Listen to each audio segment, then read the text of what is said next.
o meu nome é Catarina Vieira e seja bem-vinda a mais um episódio do nosso cantinho, o Mindful Bites.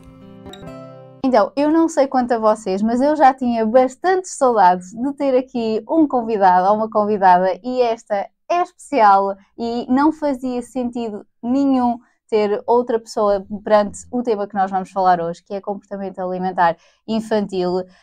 Eu costumo dizer que a nossa relação com a alimentação na vida adulta, jovens adultas, late 20s, como eu, é sempre influenciada por todas as experiências, todas as vivências que nós tivemos na nossa infância ou na nossa adolescência. E no outro dia, acabei por ler um excerto que eu tenho aqui a minha cábula, muito polémico, que foi escrito, não sei se vocês conhecem aquela atriz da Disney, conheces, Catarina, que teve um distúrbio alimentar, que até teve um livro muito polémico. Não sei se estou a par, mas conta-me. I'm Glad My Mom Died. E ela disse no excerto: a minha mãe ensinou-me a contar calorias antes de me ensinar a contar dinheiro. Ela dizia que era por amor, para me proteger e para garantir que eu tinha oportunidades como atriz.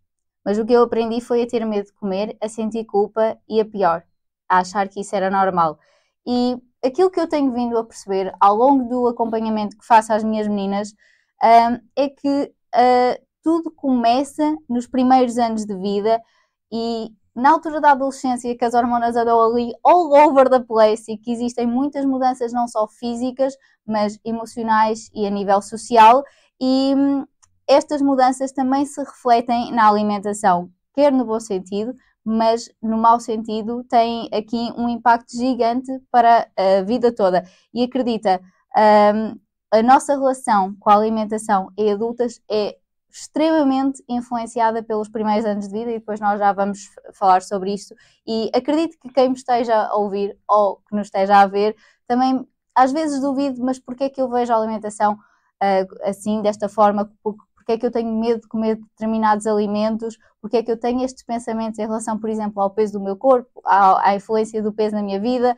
e muitas dessas crenças limitadoras da alimentação vem muitas vezes desta infância e destas influências em relação às famílias, em relação às pessoas mais próximas, mas com este episódio, e acho que posso falar com a Catarina, já vou apresentar como deve de ser, com este episódio eu não quero de todo influenciar ou dizer, olha, a culpa é da nossa família, a culpa é da família que não soube fazer uma boa, uma correta educação alimentar.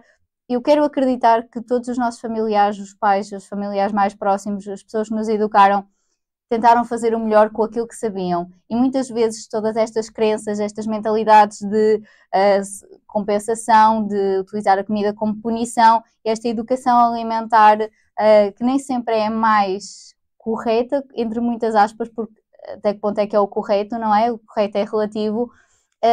Muitas vezes vêm influenciados por também outras situações e outras crenças que os nossos familiares mais próximos, os nossos pais também tiveram e estas dúvidas, estas crenças muitas vezes são passadas de geração em geração. E a alimentação em adulta, a alimentação e o comportamento alimentar em adulto é muito influenciado por almond moms, por uma má relação com a alimentação, como utilizar a comida como compensação, como punição, como ter alimentos proibidos em casa e hoje vamos falar precisamente sobre isso, como lidar com a seletividade alimentar e eu trouxe uma Nutri que eu já conheci. Quando é que eu te conheci? Para aí em 2019, estávamos a falar em off. É possível, sim. Para aí, eu tu criaste o em 2018, portanto foi logo ali no início. Tu criaste o Todos para a Mesa. A Catarina Trindade criou o Todos para a Mesa, que é um projeto que eu considero que é disruptivo, porque não existia nada igual. E no teu projeto, no projeto do Todos para a Mesa, é um espaço que é bastante reconhecido, não só no Porto, mas em todo o lado. Já está em todo o lado. Temos aqui a Clarice a assistir. Já está em todo o lado, certo, Clarice?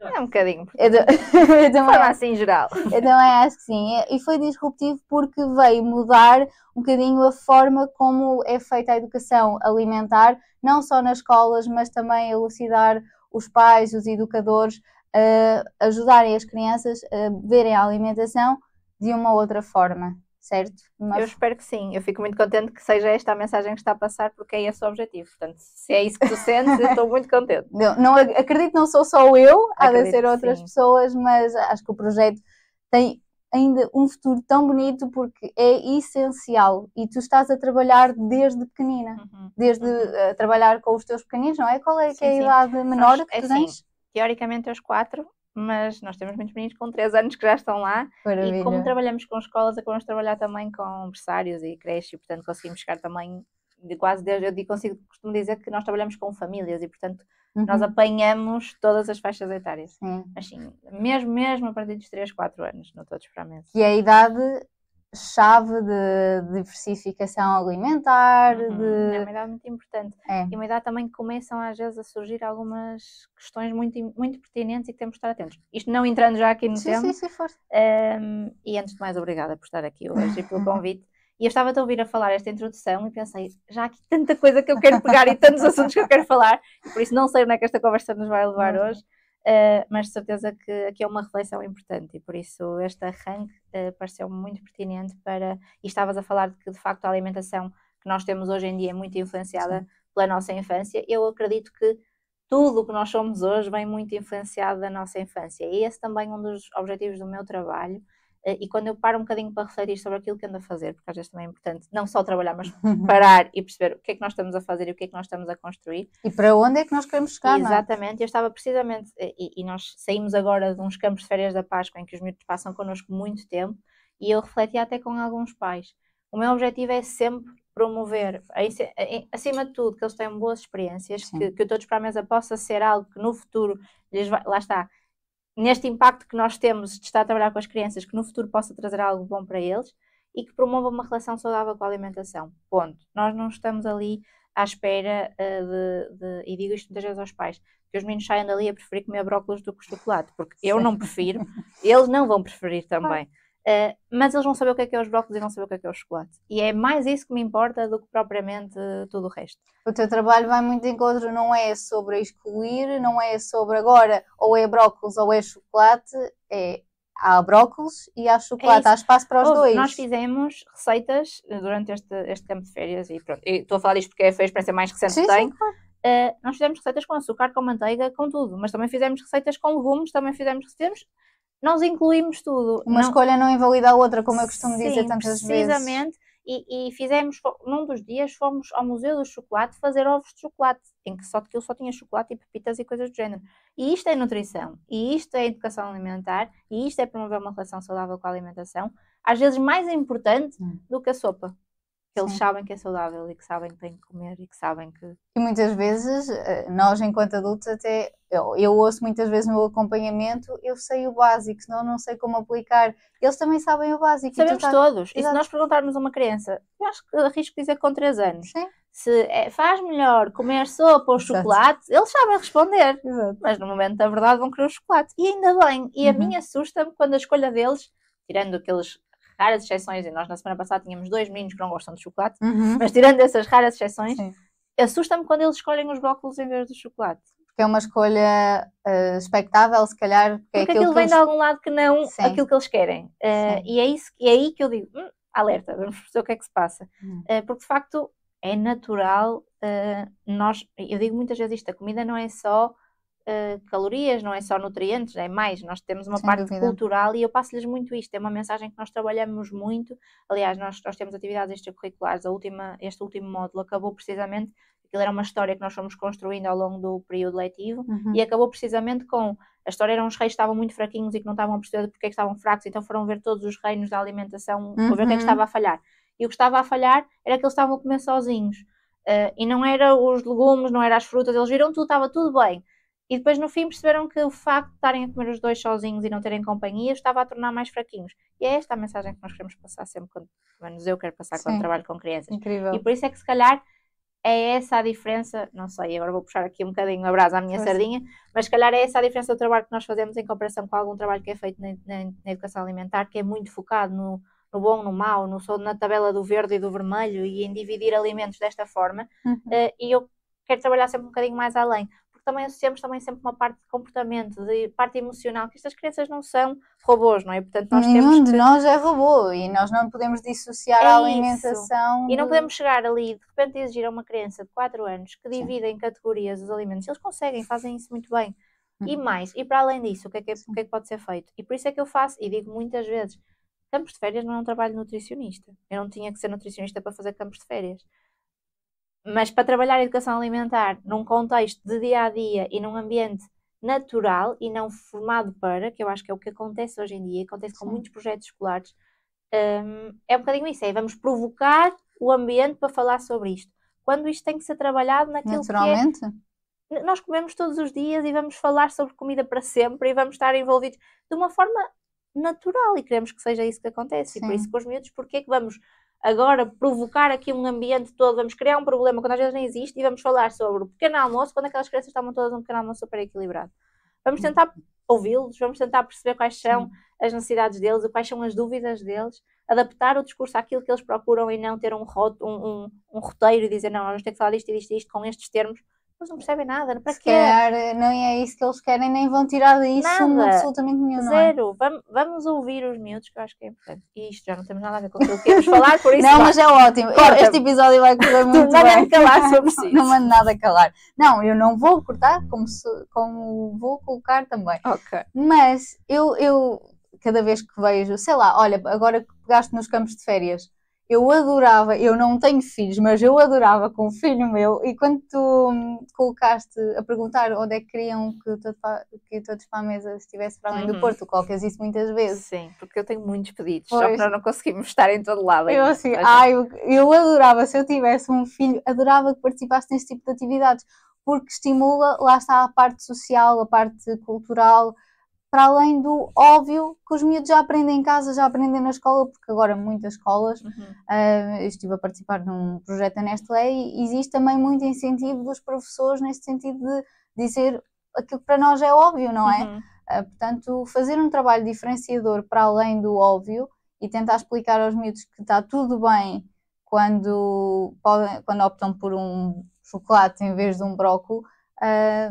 Sabes qual é a piada? É quando tu ouves miúdos tão pequeninos a dizer, porque eles sabem que o Todos para a Mesa é de alimentação saudável e eles ficam todos orgulhosos quando chegam e dizem, porque eu hoje comi não sei o que é o pequeno almoço. Eu pergunto-lhes muitas vezes o que é que eles comeram.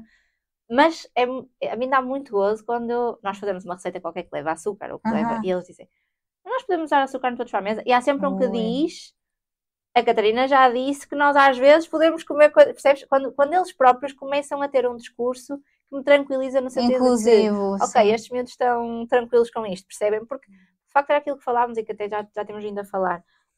Às vezes há muita pressão externa já, em idades muito novas, para esta questão do que é que podem comer, do que é que não podem, do que é bom, do que é mau.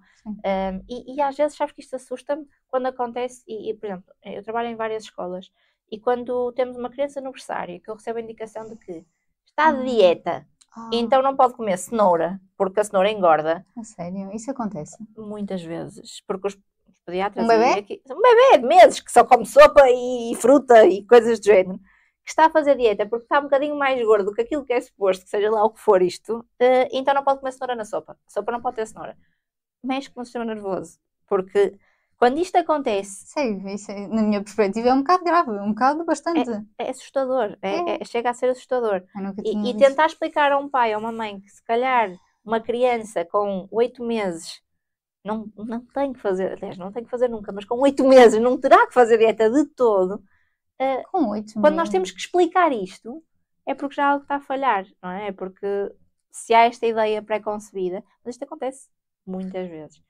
Eu acredito que os pais, e já tive essa conversa há pouco tempo, com os meus próprios pais, noutro contexto, mas noutro contexto não o da alimentação, mas projetam muitos dos seus medos nos miúdos. Sem dúvida. E estavas a falar um bocado, uma coisa que acho que é importante também explicarmos um bocadinho, que é, eu acredito, ou quero acreditar, não serão todos, mas pelo menos os meus pais, os meus pais dos meus meninos, fazem o melhor que sabem. E ninguém quer fazer nada com o objetivo de prejudicar o filho. A educação não vem escrita num livro. Exatamente. Por muitos livros que hajam. E às vezes Até em casos de irmãos, há coisas que funcionam bem com uns, há coisas que não funcionam. Eu não duvido disso e não duvido da boa vontade dos pais. E mesmo em relação à alimentação, eu não tenho dúvida nenhuma disso. Claro. A questão é, e é um trabalho que eu própria tenho feito comigo, é às vezes o impacto que isto pode... Não é a culpa não está... Não estamos à procura de culpas. Estamos à procura de perceber o impacto que isto pode ter nas crianças, tendo em conta a idade que eles têm. Uma criança com 5 anos não está preparada para lidar com algumas questões como nós estamos agora. E às vezes nós olhamos para trás e pensamos assim, não, isto não pode ter tido um impacto assim tão grande na minha vida. Alguém dizer-me, eu por acaso eu acho que não tenho grandes experiências negativas em questão da alimentação, mas nós dizermos a uma criança, não podes comer isto porque te engorda. Se calhar nós hoje olhamos para isso e pensamos, nós não temos uma visão enviesada porque trabalhamos na área, mas outra pessoa qualquer olha para isto e diz, não pode ter um impacto tão grande na vida de uma criança. Mas a forma como tu aos 5 anos recebes isto e lidas com isto, é aqui que está o foco da questão. E nós somos esponjas. Eu acho que o importante é nós estarmos atentos a como é que uma criança de 5 anos está a receber esta informação, ou como é que uma criança com 10 anos, que se calhar ainda é uma idade mais crítica, recebe isto, e o impacto que isto pode ter nesta idade e a forma como uma criança consegue ver as coisas. Não é a intenção ou não é a culpa, nós não estamos à procura nunca de culpas, nem eu em consulta, nem quando trabalho com os miúdos diretamente estou a procurar, não, a culpa é dos pais, porque fizeram isto ou porque fizeram aquilo. O nosso papel, e em consulta então, é ajudar os pais a perceber o que é que podem fazer de forma diferente. Mas é também explicar aos pais e mostrar aos pais o impacto que isto pode ter e a forma como as crianças recebem isto. Isto é verdade para a alimentação, é verdade para tudo o resto. E nós, nesta idade, somos esponjinhas, absorvemos tudo. Não só o que os nossos pais e educadores nos dizem, mas a forma como dizem, em que contexto dizem. E o que fazem, sabes? E o que fazem. Mais do que isso é o que fazem, e não o que fazem não só a nós, mas aos outros, às pessoas que nós gostamos. E como é que nós vamos dizer a uma criança, seja o que for, se aquilo que nós fazemos não vai, pelo menos aquilo que eles veem... É contraditório? Sim, eles são pequeninos, mas não são burrinhos. Eu digo esta frase muitas vezes. E estão muito atentos, e são miúdos que precisam de modelos e que precisam de inspirações, e ainda bem que isso existe. E falamos muito hoje em dia de influência, e até que ponto é que a influência é boa ou má. A influência, e não estamos a falar de tiktokers e coisas do género, a influência é essencial para toda a gente no mundo. Nós vivemos em sociedade, nós não somos feitos para viver isolados. E a influência, eu sinto por mim que eu sou uma pessoa que me considero influenciável, quer ver, há áreas da minha vida em que eu sou altamente influenciável, há outras que se calhar são um bocadinho mais menos influenciável, mas eu acho que a coisa que muda mais em mim é dependendo das pessoas. Há pessoas que me disserem, olha, vamos fazer isto, eu vou, e não penso. Há outras que podem dizer a mesma coisa que eu não vou fazer. E isto é uma reflexão que acho que é importante nós termos em relação às crianças. Quem são os modelos deles? Que muitas vezes são os professores, é aquilo que estavas a falar, os professores, os pais, acima de tudo, não é? Há uma parte em que eles assumem ali um papel muito importante. Ali dos 3 aos 6 anos, eu acho que depois dessa idade, para além dos professores e dos pais, começam a ser os colegas de turma. Sim, mas mesmo antes, eu acho que mesmo antes, eu digo muitas vezes aos pais, que é o almoçar na escola é mais do que almoçar na escola. É mais do que eles não terem o trabalho de fazer o almoço, que eu digo-lhes sempre isso, também é essa vantagem. Mas é mais do que a emenda, e podíamos estar aqui a falar uma manhã inteira sobre emendas escolares, não é esse foco, portanto não vamos por aí, mas é mais do que a emenda, é o promover essa relação à mesa, que é fundamental e cada vez se perde mais. E sabes, quando eu vou a refeitórios, e vou a muitos, e vejo aquela pressa das equipas que trabalham com as crianças, de vamos lá rápido, e eu percebo, porque há horários, há regras, é preciso limpar o refeitório, é preciso preparar o refeitório para o lanche, e portanto eles têm que se despachar e têm que sair dali. Mas isso é importante também. Eles, quando almoçam connosco todos para a mesa, há uma dualidade muito grande interna minha do andem lá, despachem-se, que temos que ir para o parque, temos coisas para fazer, eu quero limpar o chão, mas depois tens de ter o teu tempo.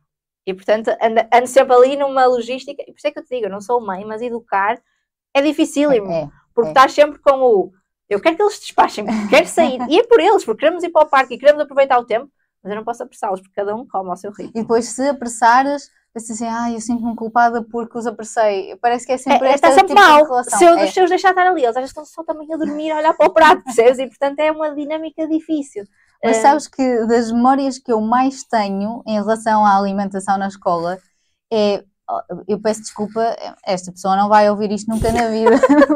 Eu estava na pré e eu lembro-me que haver uma senhora grande de estrutura grande e de altura também eras grande. pequenina, portanto ela se calhar não era assim tão grande, mas... Com um cabelo extremamente farfalhudo, que nós chamávamos que era a bruxa. Ai, meu Deus, coitada da senhora. Que nos enfiava, se for preciso, a sopa pelo nariz. Pois, mas sabes que uma vez, foi a única vez que eu intervi em refeitório escolar com alguém que não eu, não é? Portanto, que chamei a atenção, entre aspas, alguém. Certo. Numa das minhas escolas, não interessa, até era um estágio, acho eu, uma menina que estava a fazer estágio lá. Sim. E estava a enfiar a sopa pela boca abaixo a uma criança. Uhum. Para além de tudo o que isso representa, a sopa estava quente. Então eu cheguei lá e disse assim, olha, desculpa, mas vais ter que parar com isso. Porque eu não sei se percebeste, mas a sopa está quente. Por isso, mais do que... É que nem entrei por mais pormenores. Estávamos ali, eu nem sei quem era a pessoa, nem sabia quem era, nem sabia... Portanto, se não te importas, porque a sopa está quente, espera que arrefeça, porque senão vais queimar a criança. E foi a única vez que eu intervi em contexto de refeitório. Mas sabes que essas memórias já passaram mais de 20 anos. Eu tinha para aí 4 anos. Eu hoje em dia não entro em muitos refeitórios e sempre que é leite com cevada, eu só o cheiro de leite com cevada, eu se calhar gosto, hoje em dia eu acho que gosto de tudo. Sim. E se calhar se hoje beber um copo de leite com cevada eu acho que vou gostar, mas só o cheiro remete-me para o infantário e ele ficava horas sentado à mesa para beber leite com cevada. Eu odiava aquilo e tinha que ficar, e ficava ali à espera e bebia, e só podia sair da mesa quando bebesse aquilo. E eu se calhar então é comida como punição, certo? Sim, e na verdade, lá está, era aquilo que falávamos, se calhar aquela educadora, ou já nem lembro quem é que ficava, quem é que me obrigava a ficar ali, fazia aquilo que tinha que ser e porque eu tinha que lanchar. E siga. Mas ainda hoje é uma coisa que eu entro, eu sinto o cheiro e digo, ai meu Deus, coitadinhos dos meninos com leite com cevada. Tanto que eu sempre posso tirar isso da mente. Depois penso, não, isto não é sobre mim, portanto vamos lá. Sim. Mas sabes que existem muitas meninas que eu acompanho que têm essas memórias. Ou não sais da mesa enquanto não comeres a sopa. E agora sentem aquela clean plate club, que é a pressão de comer tudo até ao fim. Ou só comes a sobremesa, só comes, sei lá, olha o gelado quando que vês o brócolis. Então a pessoa dá mais valor à sobremesa, ao gelado, do que propriamente ao brócolis. São este tipo de comentários que depois... Isto está entranhado. Eu acho que isto é muito difícil de... É cultural. Total. Eu acho que é automático. É geracional. Esse é automático. E sabes que mesmo eu, e é um trabalho que eu faço... Eu sei que isto não estamos aqui no momento de terapia, mas mesmo eu... É bom. Às vezes estou com os miúdos e a primeira... E sai-te automático. Anda lá, come lá isso que a seguir vamos comer... E depois para e diz, não é isto que nós queremos promover. E por isso, se eu tenho esse tipo de reflexões, eu não sou mãe, sou nutricionista, trabalho com crianças, trabalho com esta questão da educação alimentar e me sai, eu imagino as outras pessoas, não é? E é muito fácil tu cair nesse erro de vamos usar a comida aqui quase como moeda porque já está enraizado, eu acho que já está tão enraizado, porque é geracional, nós ouvimos isso, os nossos pais ouviram isso, sei lá, os nossos avós ouviram isso. Sem dúvida, é quase como, pronto, come só a carne. E eu lembro-me de falar disto na faculdade até. Às vezes é muito mais importante que eles comam só o arroz, ou que comam só a batata, ou que comam só... Porque a carne eles precisam um pouquinho. E eles se calhar até já comeram... Percebes? Às vezes está tão automático que anda lá, come só mais 3. Porquê mais 3? Mas nunca, eu acho que é difícil. Eles dizem, não quero mais. E tu dizes, ok, não comes. Mas eu também acho, e agora estamos a entrar. Estamos aqui a entrar pelo último tópico da conversa, mas vamos andando. Mas eu tenho um exemplo disso em casa. Eu já partilhei aqui várias vezes, tive bulimia e os meus pais sempre tiveram uma boa relação com a alimentação, nunca me foi nada proibido em casa, mas eu lembro-me do meu irmão, quando era pequenino, o meu irmão chegou ali à idade dos 3, 4 anos, ele virava tudo. Ele era um furacão total. E nesta idade eu sinto que eles não dão tanto valor à alimentação quanto à brincadeira, muitas vezes. Não é? E ainda bem. Ainda bem. Mas a minha avó, ou os meus tios, ou o meu avô, o meu pai nem por isso, e a minha mãe também não, mas diziam assim, ele não come nada, ele não se senta à mesa para comer ou senta-se e vai logo, ele não comeu nada, come mais um bocadinho. E eu lembro-me perfeitamente dos meus pais dizerem, o Miguel come se tiver fome. Ele já não come mais é porque não tem fome. E eu acho que isto foi uma mudança gigante da minha educação para a educação do meu irmão, que nós temos 11 anos de diferença. E o meu irmão é extremamente saudável, nunca passou fome, não tinha aquela questão de petiscar, nem nada disso, nem, olha, não comeste ao almoço, comes ao lanche, ou comes ao jantar o comer frio. Não, nada disso, ele simplesmente comia aquilo que achava até ficar saciado e satisfeito, ou seja, nós quando nós somos crianças, ouvimos muito mais facilmente os nossos sinais de fome e saciedade, mas os nossos pais ou os nossos familiares têm uma expectativa de ele comeu tão pouquinho, mas o estômago das crianças é muito mais pequeno do que o estômago de um adulto. Verdade, eu acho que totalmente razão. Sim. Salvo algumas exceções, então, que eu acho que é importante. Eu acompanho muitos casos de seletividade alimentar. Estamos a falar de crianças que aceitam 3 alimentos ou 4 alimentos, não comem mais do que isto. E estamos a falar, por exemplo, de batatas fritas, pão, bolachas e leite achocolatado. Sim. Eu tenho casos destes, que são crianças que ao longo do dia todo só comem isto. Aí, eu acho que, convém. Temos que trabalhar Intervir. isto, temos que perceber o que é que se passa, se calhar perceber de onde é que isto vem. Há múltiplas razões para isto acontecer e não nos chegava um podcast para falarmos sobre isto tudo, mas nesses casos em que começa a comprometer não só a saúde como a relação com a alimentação, porque isto depois nós temos famílias que o momento do almoço ou do jantar é um momento de tensão autêntica, porque começam logo a pensar como é que isto vai ser. Aí eu acho que nós temos que ser um bocadinho mais firmes, ou melhor, ter regras, que eu acho que isso é importante desde sempre. Regras e rotinas também. É isso, não é ser exigente mais com as crianças, não é obrigá-los a comer, sou zero a favor disso, mas é criar regras, criar rotinas. É importante que as crianças saibam quando é que é o momento das refeições. Não acho que este livre-arbítrio que agora de repente se tem que dar às crianças, isto pode ser muito polémico, mas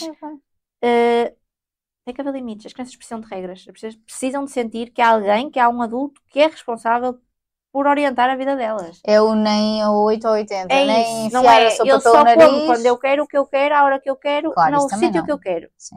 Eu tenho meninos que jantam no quarto, sempre, porque por opção, e pronto, e está tudo bem. Não era o filho da minha mãe. Percebes?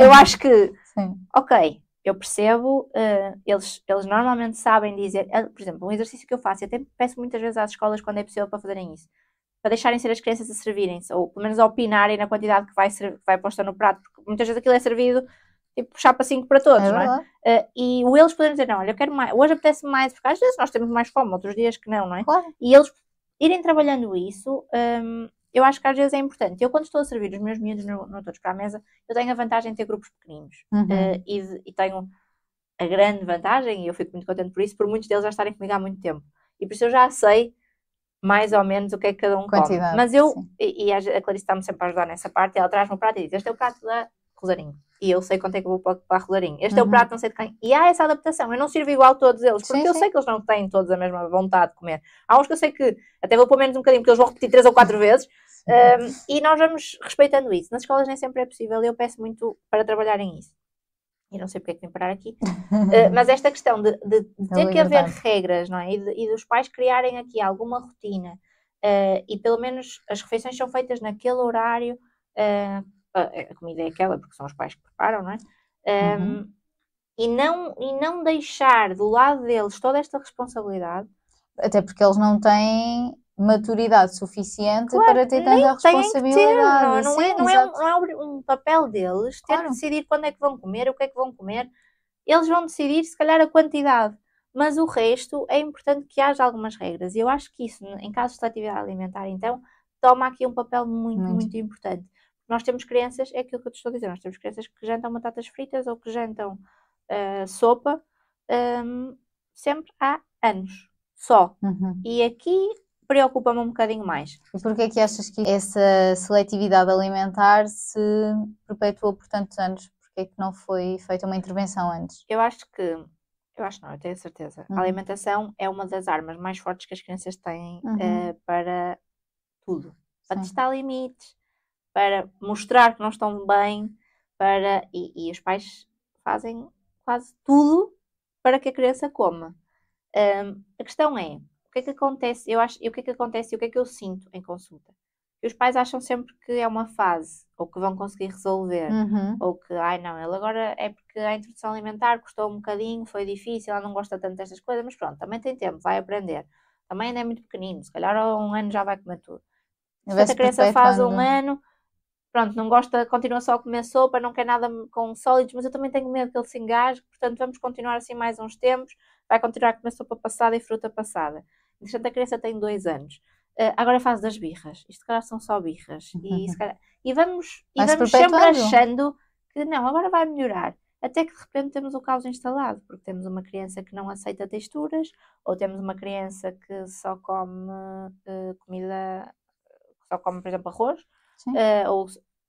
E isto vem associado não só a uma parte de muitas vezes falta de rotina, falta de regras, aquilo que estamos a falar, mas nem sempre é só isso.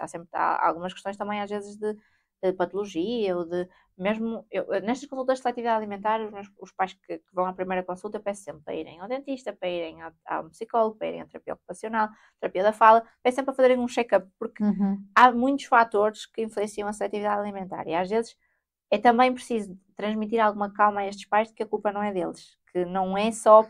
Pode ser também porque falhou alguma coisa na introdução alimentar ou porque faltou alguma regra, pode ser, mas não é só. E é importante também mostrar aos pais que existem muitos meninos assim, porque eu sinto que a primeira consulta que dou a estas famílias é sempre numa de vamos acalmar aqui um bocadinho as coisas e há uma solução, isto resolve-se.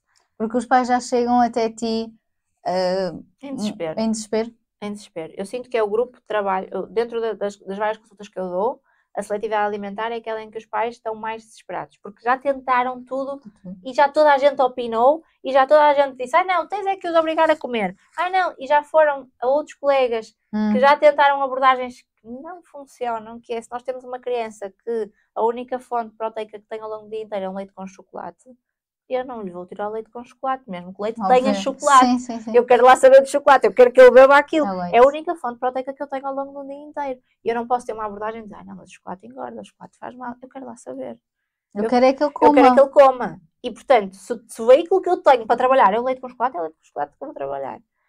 E às vezes, eu digo muitas vezes, há planos alimentares, eu não escrevo planos alimentares, não faço planos alimentares em consulta. Mas se eu fizesse, eu ia ser daquelas nutricionistas que ia ser enxovalhada nas redes sociais. Porque eu tenho planos alimentares com leite com chocolate, com batatas fritas, são crianças que a única coisa... Eu tenho miúdos eu no outro dia pedi a uma mãe, é uma criança que além de seletividade alimentar tem uma patologia grave e tem mesmo que aumentar de peso por causa da medicação que faz, disse-lhe ponha queijo ralado em tudo o que ela come. Só para aumentar calorias, percebes? Sim. E eu penso, alguém vai ver isto, esta nutricionista é completamente maluca, então está a pôr a criança a comer e a beber sumos e a fazer... O que é isto? E eu quero lá saber. Porque ainda existe muito essa cultura. Existe super a cultura de que... Então, as críticas que existem às emendas das escolas, e eu sei que o tema não é esse, sim. Vem muito disso, vem muito... Ai, como é que o nutricionista da escola deixa os meninos comer pão com fiambre? Meu Deus do céu. E o que é que está por trás disto? Ninguém interessa, ninguém quer saber. Mas como é que aquela nutricionista é péssima? Eles comem iogurte de aroma com açúcar, vê lá. Como é que é possível? Lá está, as crenças da cultura da dieta. Sim, não interessa nada que se eu puser iogurte natural eles não lancham. Essa parte não interessa. Mas aquela nutricionista é muito má. É a cultura da dieta, percebes? sem dúvida. E isto em relação à seletividade alimentar, depois há também esta parte do peso que as outras pessoas todas, que os professores já puseram, que os avós já puseram. Ai não, e agora se não come tens que lhe dar a sopa ao lanche. Se calhar, em alguns casos, isso até poderia fazer sentido. Tem tudo uma opinião. E que é fácil. E se fosse fácil, estes pais já tinham conseguido, estes pais, acima de qualquer outra pessoa no mundo, querem que a criança coma. Claro. Portanto, se fosse uma solução de vamos salar os dedos e a criança vai comer, ou basta ele passar fome, porque são crianças, estas crianças com seletividade alimentar, são crianças que têm muita resistência, elas conseguem mesmo passar muitas horas sem comer. E portanto, ele um dia há de ter fome e vai comer, aquilo que estavas a dizer há um bocadinho, eu acho que funciona com muitos, não com todos. E nestes casos em que estamos a falar já aqui de comportamento alimentar, já estamos a falar da saúde começar a estar comprometida, temos que ter algum cuidado, regras, sim, algum cuidado na forma como gerimos isto. Mas lá está, depois isto é a individualidade de cada um e por isso é que... E também temos que trabalhar com os pais, não é? Muito. Eu dou consultas de seletividade alimentar só para os pais, muitas delas. São muito duras, são consultas mesmo muito duras, porque nós estamos ali a mudar a dinâmica familiar, muitas vezes. E estás ali a mexer, mais do que a dinâmica familiar, estás ali a mexer muitas vezes em crenças que já foram passadas de outras gerações. Eu digo sempre, pergunto sempre, Então imagina, o João é parecido com o pai ou com a mãe. Quem é que era assim quando era criança? E há quase sempre um deles que era assim quando era criança. E eu digo, pronto, e hoje está melhor? E eles, estou melhor, mas não como tudo. Pronto, está a ver a esperança. Sim. É para isso que estamos a trabalhar. Mas de facto é isso, essas consultas com os pais em que nós trabalhamos essas questões são duríssimas. Eu já tive consultas que até eu saí de lá tipo, completamente absorvida, porque é difícil nós de repente dizermos a uma mãe ou a um pai que não vai ter que obrigar o seu filho a comer à mesa, ou vai ter que obrigar o seu filho a estar, mesmo que não seja a comer, porque eu nunca obrigo, nunca forço ninguém a enfiar comida na boca de uma criança, mas ele vai ter que estar à mesa o tempo todo da vossa refeição. Sim. Vai ter que olhar para a vossa comida, vai ter que ver que existe mais comida para além das batatas fritas que come. A exposição alimentar, não é? Que muitas vezes tem que começar por aqui, porque no prato eles não toleram. Portanto, tem que começar pela mesa. Sim. Por estar presente, por existir em casa. E isto é difícil de trabalhar, não é? Olha, e eu por acaso agora estavas a falar e surgiu-me uma questão que não estava nem planeada, mas eu da minha perspectiva, eu penso que cada vez mais as crianças são filhas de pais separados. Não sei se tu tens essa ideia. Sim. Comparativamente com a nossa altura, há cada vez mais famílias que se separam porque não dá ou por qualquer circunstância, e as refeições também são feitas de forma diferente. Sabes que eu já tive que fazer declarações ou para o pai ou para a mãe, a dizer que a mãe ou o pai foi à consulta e como é que ia ter que ser a alimentação, porque o discurso... Uma vez dei uma consulta que eu parecia que senti-me mais advogada do que outra coisa, porque estava a gerir, era a mãe dizer, porque ela quando está comigo faz isto, quando está com o pai faz isto. É isso que eu queria E agora? Não é? É a mãe que está na consulta com a criança. Eu não posso ir para a casa do pai e dizer, olha, agora vai fazer exatamente aquilo. Mas tudo isso também tem repercussões depois na fase adulta. Claro. Porque eu tenho meninas que diziam, na minha mãe isto era proibido e os armários estavam trancados, e já cheguei a ouvir, eu dormia com a minha mãe à porta trancada para não comer à noite, e em casa do meu pai eu comia bolachas à ceia, porque o meu pai também comia bolachas à ceia, e comíamos tipo 1, 2, 3 pacotes de bolachas à ceia. E sabes que é isso que eu acho que eu falo muitas vezes com estes pais sobre isso, que é as escolhas deles, as decisões deles, a vida deles, não tenho nada a ver com isso, nem nunca terei, e cada um faz o que entende. É importante é que haja alguma coerência naquilo que é alimentação. Eu não falo do resto, não tem nada a ver com o resto. Não temos nada a ver com o resto. Mas que haja alguma coerência naquilo que é a alimentação da criança. Precisamente, mesmo estas mães, esta mãe dizia-me, o meu receio é que no futuro ela prefira, porque a mãe põe-lhe algumas regras, não era nada restritivo, era só algumas regras. Não lanchava 3 vezes, ou não. E com o pai não, com o pai alguma podia fazer, rotina. Com o pai podia fazer o que quisesse. Também estava menos vezes com os pais, e com o pai. Isto muitas vezes também é uma tentativa de compensar esse pouco tempo que têm. Lá está a alimentação como compensação. Portanto, isto há muitas questões aqui para serem trabalhadas. Mas ela diz, o medo desta mãe era, será que ela um dia vai preferir estar com o pai, porque o pai deixa comer o que ela quiser quando ela quiser, e eu só estou preocupada com a saúde dela. Isto toca em tantos pontos, e isto mostra que a alimentação é tão mais do que comida só por si, não é? Sim. Que é importante nós refletirmos sobre isto, e aquilo que eu pedi a esta mãe foi, olha, posso escrever um e-mail, é a única coisa que eu posso fazer, não vou ligar ao senhor e obrigá-lo a fazer seja o que for, a explicar que aquilo que nós estamos a fazer é uma questão mais de saúde do que qualquer outra coisa. E é um trabalho de equipa, estamos a arrumar todos para o mesmo lado. Precisamos de estar todos, tal como nós pedimos muitas vezes nas escolas, a ajuda das escolas, estamos também a pedir a ajuda dele neste sentido. E eu acredito que quando é conversado e quando... Depende, há famílias e famílias, mas isso é em todo lado. Claro. Mas quando é conversado e quando é explicado que nós estamos a fazer isto com um objetivo, eu digo sempre isto, eu não vou para a casa das pessoas, isto é por elas, não é? É aquilo que fizer sentido para cada um. Sim. Mas quando o objetivo é promovermos saúde, é promovermos aqui uma relação saudável com a alimentação, nós precisamos que toda a gente que trabalha com a criança ou que está envolvida com a criança esteja alinhado, pelo menos que a ideia seja mais ou menos a mesma. Tal como eu concordo que em termos de educação também não deve haver extremos em casa da mãe e em casa do pai, mas isso é o equilíbrio. Eu digo sempre, essa parte, pronto, se eles dormem com a mãe, se dormem com o pai, se vão para a escola a horas, chegam atrasados, eu não posso opinar, não é? Já me ultrapassa. E quando vão à consulta vão para falar de alimentação.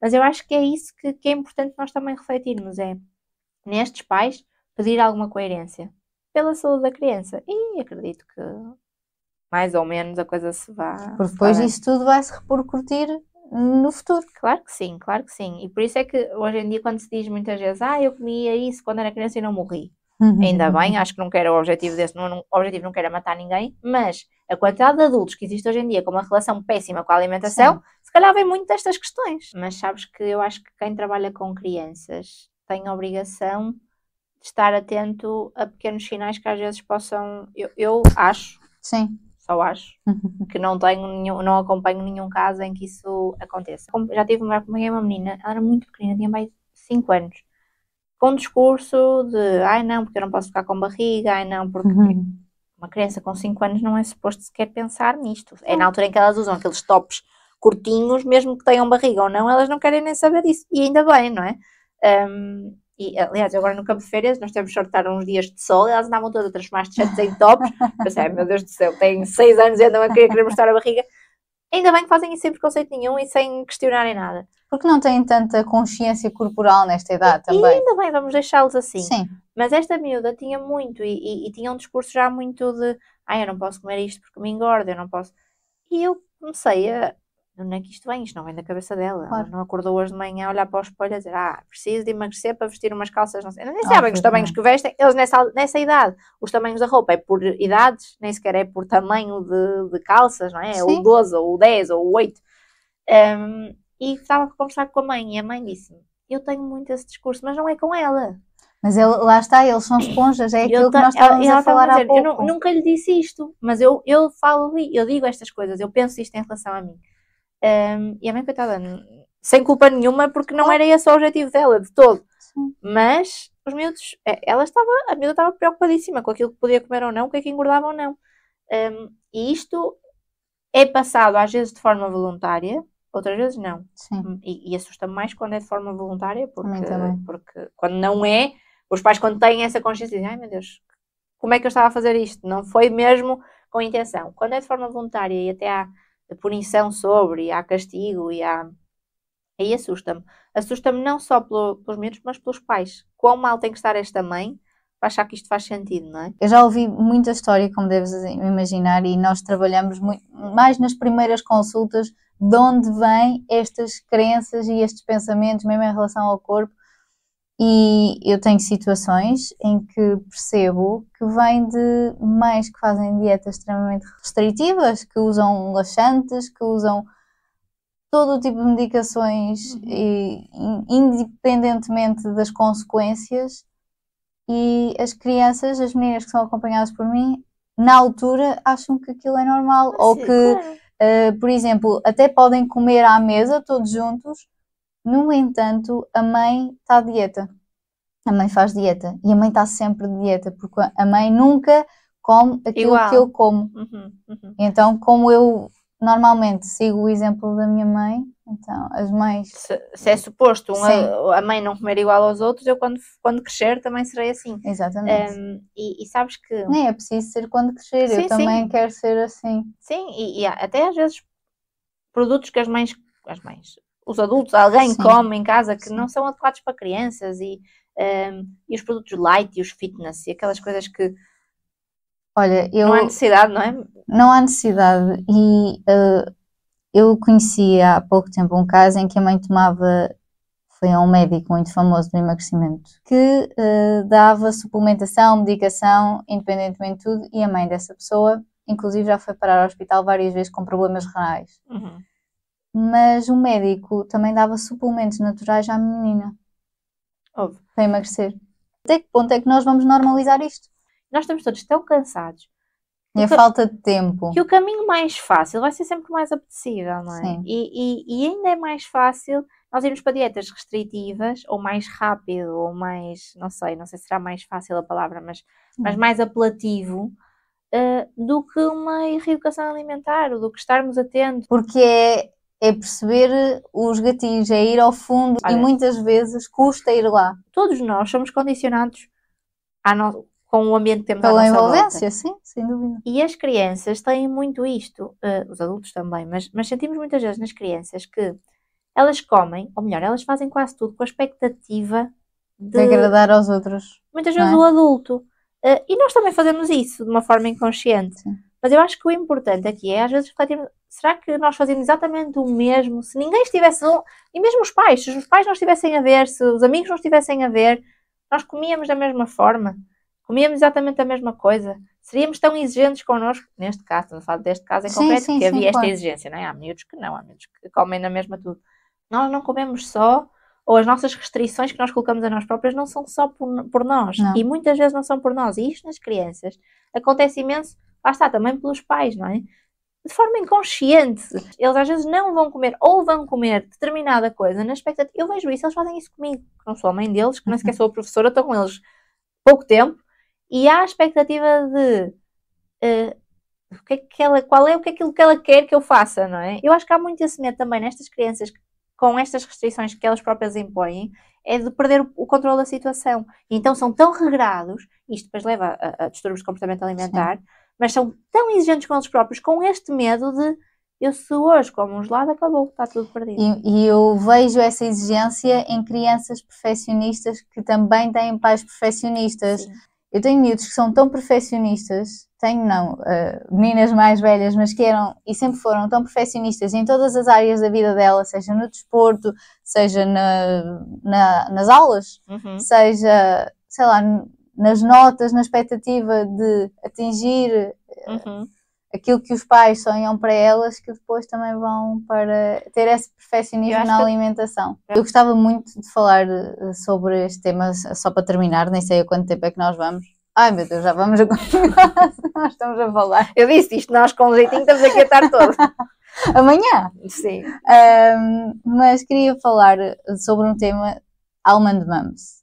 São mães, não tem que ser necessariamente mães, que impingem, lá está, também aquelas expectativas, sabes? Sim, almond qualquer coisa, a envolvência.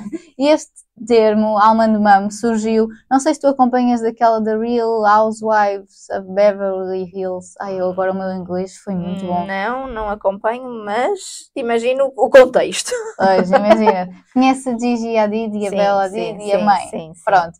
E surgiu, partiu daí, não é? Surgiu de um momento viral em que eu tenho aqui a minha cábula, em que a Gigi estava a dizer à mãe, a Gigi é uma modelo, top model, e a mãe acho que também já foi, e ela estava a dizer à mãe que estava fraca, que estava com fome, e a mãe disse como uma amêndoa. O conceito de almond mom são aquelas mães que têm expectativas irrealistas, na minha opinião, que depositam os próprios medos e as próprias crenças nas filhas, que estão sempre a falar de dietas, que estão no ciclo de dietas, que estão sempre no ioiô, que estão sempre preocupadas com o peso, não só com o peso delas, mas com o peso das filhas, com o medo que as filhas engordem, sei lá, 1 grama. O que é que tens a dizer sobre isto? Eu acho que vou deixar de falar. Olha, fica só. Eu acho.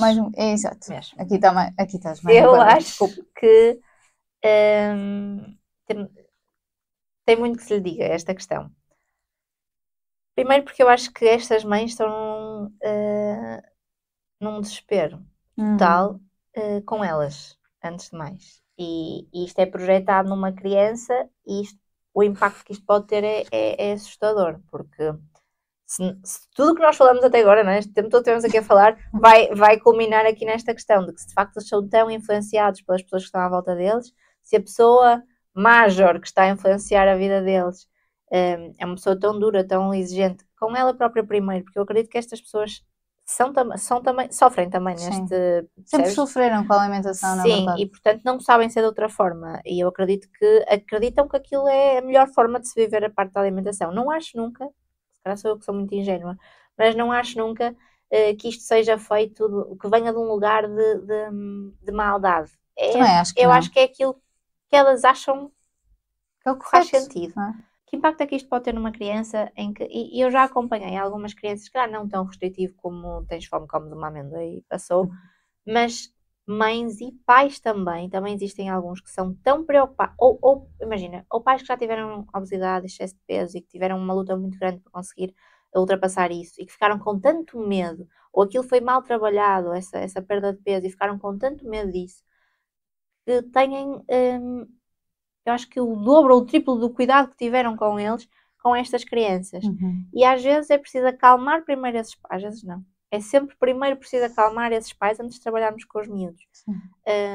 Tirar-lhes um bocadinho o peso. Eu acho que isto é mais sobre peso de responsabilidade do que propriamente estarmos a falar de outra coisa qualquer. Porque eu acredito mesmo que os pais têm mesmo medo, acreditam mesmo que se a criança comer mais do que uma fatia de bolo, ou se comer um pacote inteiro de amêndoas, ou o que for, que pode ser muito grave, percebes? E depois vêm os comentários, cuidado que isso engorda, cuidado que se comeres isto não comas tanto, vais ficar mais gorda. E isto assusta-me, e assusta-me muito, porque eu acho que acontece cada vez mais, se calhar não casos tão extremos como estes que estamos aqui a falar, mas acontece cada vez mais e cada vez mais cedo. Sim. Eu quando ouço uma criança a falar de peso, ou a falar de coisas que engordam ou que não engordam, e cada vez mais eles começam a falar disto com 4, 5, 6 anos, assusta-me, porque não é suposto isto acontecer, é suposto eles comerem aquilo que os adultos promovem, ainda assim, e assusta-me também um bocadinho esta questão de nós às vezes falarmos disto de forma tão rígida, que é, também não podemos cair no extremo oposto, era aquilo que falámos há um bocadinho, sim, de vale tudo. E que a criança pode comer tudo o que quiser quando quiser. E a liberdade é diferente, e eu estou sempre a dizer isto, liberdade é diferente de libertinagem alimentar. Verdade. Portanto, eles também não podemos agora de repente, os meninos estarem a comer o que querem e temos que respeitar tudo. Não me interpretem mal, mas tem que haver regras, porque há crianças que se nós deixarmos comer só o que querem, eles comem chocolate o dia todo. Claro. E também não é isso que nós promovemos, não é? Nada contra o chocolate, mas sim, eu percebi.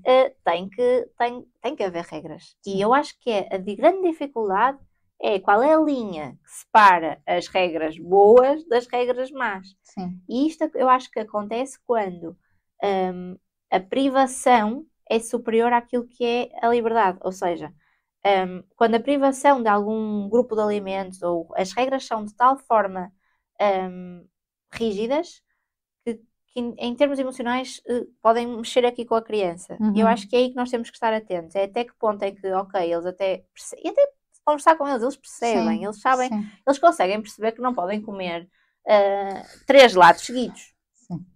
Se eu lhes explicar que... Mas eles vão pedir.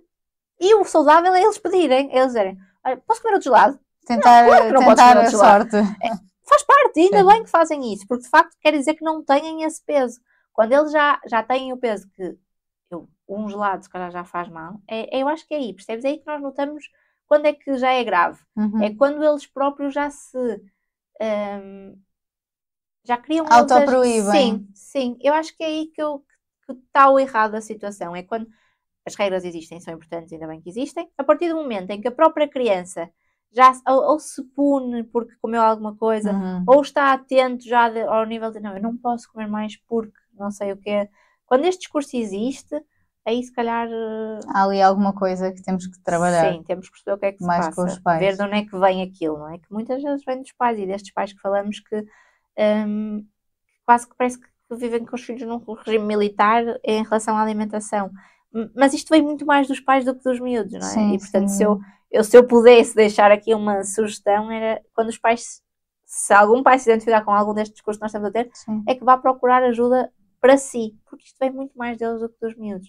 Sim, e dizer aos miúdos que existem dias do lixo, que só podem comer determinados alimentos, olha os gelados que estás a dizer, em determinados dias, em que não pode comer mais porque já gastou as calorias, e isto diz-se. Isto acontece e acontece imenso, e mesmo, o sinal de alerta número 1 é quando uma criança sabe as calorias de um alimento. Quando já sabem demais em relação a nutrição, a perda de peso, a dietas, quando conhecem dietas, quando... São conversas que as crianças não têm que ter, não é suposto eles preocuparem-se com isso. É suposto preocuparem-se com crescerem saudáveis, terem energia, e eu acho que é importante. E é o contraste que eu acho que é importante nós termos, porque também às vezes acho que se vende hoje em dia a mensagem, e na minha perspectiva muito errada, de que vale tudo. E que a obesidade não é um problema, e que está tudo bem, e que nós temos que comer o que nos faz feliz, e temos, mas calma, não é? E não podemos passar isto às crianças, eles têm que saber que existem também regras, e que há coisas que devem comer mais vezes, não no proibir, mas que se calhar temos que incluir mais, e se calhar, nós até podemos comer uma sobremesa, mas se já comemos legumes nesta refeição, estar mais atentos a isso, não pôr a sobremesa do posso ou não posso, mas ok, vou comer a sobremesa, mas e o meu almoço foi saudável, foi equilibrado, tinha tudo aquilo que eu precisava, eu comi sopa, não comi sopa, acho que isso é importante. É complementar, é o incluir. E sabes que eu vejo muito as tuas partilhas e às vezes, mesmo em consulta, falo daquilo que tu falas também, e que é, o lanche não tem que ser, apetece-nos comer cereais com chocolate, não tem que ser só os cereais com chocolate, nós podemos comer os cereais com chocolate, o iogurte e a fruta. Lá está, é encontrar ali o equilíbrio um bocadinho com tudo e tentar não só educar as crianças, mas também educar os pais neste tipo de mentalidade em vez da mentalidade da dieta. E vamos bater ao início, que é aquilo que eu promovo no Todos para a Mesa, nós temos de trabalhar a criança no seu contexto mais natural possível. E por isso é que eu vou às escolas, e por isso é que eu convido os miúdos a estarem no Todos para a Mesa tanto tempo, e por isso é que as minhas consultas são com os pais também, e por isso é que muitas vezes as consultas são primeiro com os pais e só depois com a criança, e por isso é que fazemos workshops, e por isso é que, porque nós temos que trabalhar a educação alimentar num todo e naquilo que é a vida prática da criança, e não com uma ficha de trabalho que tem a roda dos alimentos e em baixo tem o semáforo. Porque isso vale o que vale, não é? Isso é feito nas escolas. Só para terminar, qual é que foi o momento mais feliz que tu viveste no Todos para a Mesa? Difícil, pergunta polémica, acho que não consigo escolher um momento feliz. Sabes que eu passo por muitas fases naquilo que é o meu trabalho, em fase em que eu digo eu vou fechar isto e vou desistir e vou mas é trabalhar para um centro de saúde e trabalho das 9 às 5 e ninguém me chateia e vou fechar. E normalmente a seguir a isso vem ou um campo de férias ou uma coisa. E eu digo, pronto, ok, é isto que tenho que fazer para o resto da vida. Um momento feliz é impossível. Acho que não consigo dar-te essa resposta. Eu, todos os dias que estou com estes miúdos e que estou com eles mais em contexto, não só de consulta, mas em contexto, no momento em que eu consigo sentir que tenho um papel ativo na vida destas crianças. Todos os momentos em que me provam isso são momentos felizes. Eu podia ser só a nutricionista da escola. Sim. Ou eu podia ser só a nutricionista do Todos para a Mesa, do campo de férias, que eu fiz campos de férias em crianças e lembro-me zero dos adultos que lá estavam. Zero. Uma vez a minha mãe mandou-me para um campo de férias de desporto, que eu odiava. Se me perguntares a algum adulto daquela fase, nenhum. Nada. O eu saber que estas crianças vão saber quem eu sou e miúdos que eu abri Todos para a Mesa vai fazer 7 anos este ano, que vêm desde o primeiro ano e que repetem, e as atividades não são assim tão diferentes, e eles repetem outra vez, e fazem a festa de anos lá uma vez, e para o ano fazem outra vez. Isto mostra que não é pelas atividades. E que estás a fazer há algo mais para além disso. Isto são os meus momentos felizes, são os momentos em que eu tenho a certeza do trabalho que estou a fazer, do impacto que estou a ter na vida destas crianças, e quando eu recebo uma mensagem de um pai ou de uma mãe que me diz Catarina, não imagina, nunca vi o meu filho a sair tão feliz de um sítio, eles gostam mais de ir para aí do que de ir para a escola, então passam um ano inteiro à espera do dia em que é para ir para Todos para a Mesa, vou já inscrevê-lo nas férias, não preciso saber o programa. Esta confiança que eu sinto nestas famílias e que parte dos miúdos, porque se os miúdos não estivessem bem, os pais também não confiavam, são os meus momentos felizes, portanto eu não consigo escolher. Acho que terminamos da melhor forma, sem dúvida. Espero que sim. Olha, espero que tenhas gostado. Gostei muito, acho que falávamos sim, eu acho que foi das conversas mais fluidas que eu tive aqui. Sabes que, eu não sei se é bom ou mau, porque eu sinto sempre que nunca vou ao encontro daquilo que era o alinhamento. Tudo. Mas batemos nos pontos todos? Não, eu tenho aqui todo Boa, perfeito. Uma cábula e que mandei à Catarina, e a Catarina, será que nós temos tempo de dar tudo, de dizer tudo? Tivemos tempo, pronto, mais ou menos. Bem. Batemos em quase tudo, não foi? Sim, eu acho que falámos do essencial, isso é que é importante, e falámos de uma forma descontraída também, não só dando a nossa visão pessoal, mas também a nossa visão profissional, que eu acho que é um bocadinho este meio termo que as pessoas gostam de ouvir. Espero que sim, eu acho que sim. Digam-me, deem-me feedback, respondam-me nas minhas redes sociais, vão às redes sociais da Catarina, que é qual? Todos para a Mesa, certo? É só Todos para a Mesa. Pronto, vão a Todos para a Mesa, sigam, é um trabalho incrível, eu volto aqui a reforçar, eu também vou partilhar nas minhas redes sociais. Vemo-nos no próximo episódio, até lá, comam com prazer.